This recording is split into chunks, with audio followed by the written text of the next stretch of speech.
Alors, chers frères et sœurs du diocèse d'Amos, alors ça me fait plaisir d'avoir l'occasion de m'adresser à vous en ce jour où je débute mon ministère pastoral parmi vous. Le premier mot que je voudrais dire, c'est d'abord un mot de reconnaissance pour tous les gens que j'ai eu l'occasion de rencontrer depuis mon annonce de ma nomination.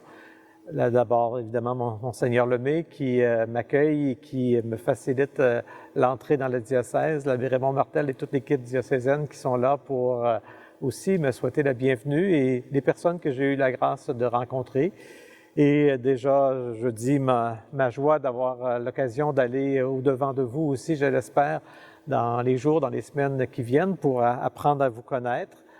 Alors, l'arrivée d'un nouvel évêque dans un diocèse, c'est un moment de joie habituellement parce qu'on est heureux d'accueillir un pasteur nouveau. C'est un moment aussi qui nous met, il me semble, au cœur de la réalité de notre Église.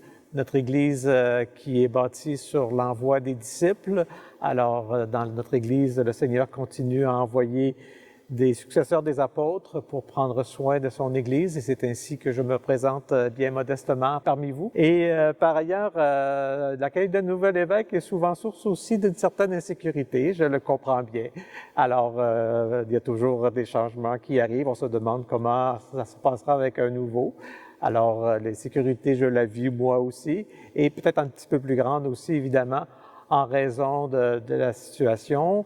C'est la première fois que vous partagez votre évêque avec un autre diocèse, alors il y a beaucoup de questions que ça peut susciter.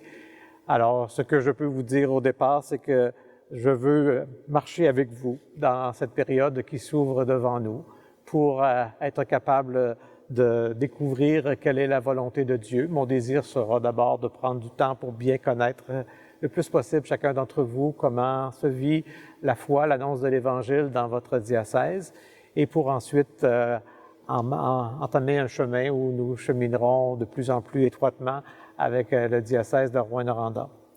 Alors, je sais que plusieurs d'entre vous avaient déjà prié à mon intention et je vous dis que je compte sur vos prières pour le ministère que j'accomplis à partir de ce jour.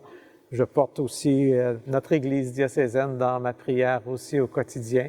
Et je demande au Seigneur de m'aider pour accomplir ce ministère important que j'ai à faire parmi vous, avec vous et pour vous.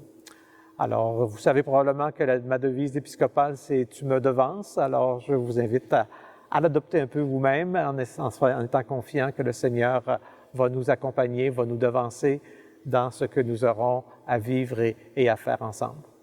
En terminant, je vais demander au Seigneur qu'il vous comble de sa bénédiction et qu'il nous aide à être ce peuple de Dieu qu'il veut ici à Amos, alors qu'il daigne vous bénir au nom du Père et du Fils et du Saint-Esprit. Amen.